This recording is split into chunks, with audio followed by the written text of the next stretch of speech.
Hello friends, welcome to our channel. இன்றைக்கி நம்ம சேனலில் ரொம்பவே டிஃப்ரெண்ட்டான ஒரு ரெசிபி தான் பார்க்க போகிறோம். இன்ஸ்டன்ட் காஃபி தூளை வச்சு ஃபில்டர் காஃபி டேஸ்ட்லேயே இன்ஸ்டன்ட் காஃபி எப்படி போடுறதா இன்றைக்கி நம்ம சேனலில் பார்க்க போகிறோம். இந்த காஃபி செய்கிறது ரொம்பவே சிம்பிள். இதோட டேஸ்ட்டும் அப்படியே ஃபில்டர் காஃபி டேஸ்ட்லேயே இருக்கும். ரொம்ப குயிக்காக ஒரு 5 மினிட்ஸ்லேயே செஞ்சு முடிச்சிடலாம். இப்போ வாங்க எப்படி செய்கிறதுன்னு பார்க்கலாம். இந்த காஃபி போடுறதுக்கு ஃபஸ்ட்டு டிகாஷன் ரெடி பண்ணிக்க போகிறோம். அதுக்கு 1 டம்ளர் அளவு தண்ணியை நல்லா சூடு பண்ணி எடுத்துக்கோங்க. நல்லா கொதிக்கிற சூடில் இருக்கணும். சூடு பண்ணி ரெடி பண்ணி வச்சுட்டு ஒரு டம்ளரில் 4 டீஸ்பூன் அளவுக்கு இன்ஸ்டன்ட் காஃபி தூள் சேர்த்துக்கோங்க. நீங்கள் எந்த பிராண்ட் வேணாலும் யூஸ் பண்ணிக்கலாம். ஆனால் நல்லா ஸ்ட்ராங்கான இன்ஸ்டன்ட் காஃபி தூளாக பார்த்து வாங்கிக்கோங்க. 4 டீஸ்பூன் இந்த மாதிரி குமிச்ச மாதிரி எடுத்துக்கோங்க.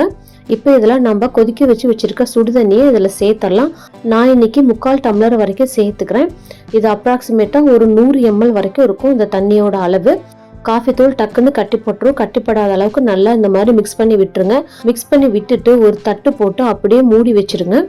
இந்த மாதிரி மூடி வைக்கிறப்ப அந்த காஃபியோட ஃபுல் ஃப்ளேவரும் அந்த தண்ணியில் இறங்கி அந்த டிகாஷன் நல்லா ஸ்ட்ராங்கான ஃப்ளேவர் கொடுக்கும். இப்போ இந்த கேப்பில் நம்ம பால் சூடு பண்ணிக்கலாம். நான் இன்னைக்கு அதே பாத்திரத்தில் நல்லா ஒரு 1/2 லிட்டர் அளவுக்கு பால், திக்கான பால் எடுத்துக்கிறேன். நம்ம டிகாஷன் கொஞ்சம் தண்ணியாட்டம் தான் சேர்த்துருக்கோம். அதனால நல்லா திக்கான பாலாக யூஸ் பண்ணிக்கோங்க. திக்கான பாலாக இல்லாமல் தண்ணியாட்டம் பால் யூஸ் பண்ணிங்கன்னா நம்ம டிகாஷனோட சேர்த்து மிக்ஸ் பண்ணும்போது அது இன்னுமே தண்ணியாட்டம் போயிடும். காஃபி குடிக்கிறதுக்கு திக்காகவே இருக்காது. இப்போ பாருங்கள், பால் நல்லா காஞ்சிருச்சு. இது அப்படியே இருக்கட்டும். இப்போ பாருங்க, நம்ம பால் காய்ச்சற கேப்பில் அந்த டிகாஷன் நல்லா இன்னுமே ஸ்ட்ராங்காகி வந்திருக்கு. கலர் நல்லா திக்காகி வந்திருக்கு பாருங்க. இப்போ இதை நல்லா ஒரு டைம் மிக்ஸ் பண்ணி விட்டுருங்க. ஓரளவு டிகாஷன் லிக்விடாக இருக்க மாதிரி பார்த்துக்கோங்க. ரொம்ப தண்ணியாட்டம் போயிட வேண்டாம். அப்படி ரொம்ப தண்ணியாட்டம் போயிடுச்சு அப்படின்னா இன்னும் கொஞ்சம் காஃபி தூள் இதில் சேர்த்துருங்க. டிகாஷன் நல்லா கொதிக்க இருக்கணும். இந்த டிகாஷனை ஒரு சின்ன கிளாஸ் ஜாரில் ஊற்றி வச்சு நீங்கள் ஒரு 2 to 3 days வரைக்கும் தாராளமாக யூஸ் பண்ணிக்கலாம்.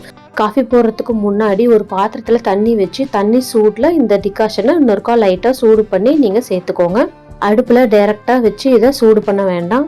இப்போ காஃபி போடுறதுக்கு நான் அதே அளவுள்ள டம்ளரில் 1 ஸ்பூன் அளவுக்கு சர்க்கரை சேர்த்துக்கிறேன். சர்க்கரை சேர்த்துட்டு அது கூடவே நம்ம ரெடி பண்ணி வச்சிருக்கோம் இல்லைங்களா டிகாஷன், அந்த டிகாஷனை ஒரு 1/4 டம்ளர் வரைக்கும் சேர்த்துக்கோங்க. அப்போதான் காஃபி நல்லா திக்காக ஸ்ட்ராங்காக இருக்கும். சேர்த்துட்டு நம்ம சூட வச்சிருக்கோம் இல்லைங்களா பால், அதை இதில் வழியாக சேர்த்துருங்க.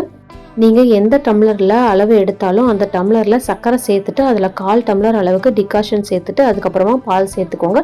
மெஷர்மெண்ட் கரெக்டாக இருக்கும். சர்க்கரை சேர்க்காமல் சேர்க்குறீங்க அப்படின்னா 1/4 டம்ளருக்கு கொஞ்சம் கம்மியாக சேர்த்துக்கோங்க. அவ்வளோதான் பாருங்கள், நம்மளோட காஃபி ரொம்பவே பர்ஃபெக்டாக ரெடி ஆயிடுச்சு.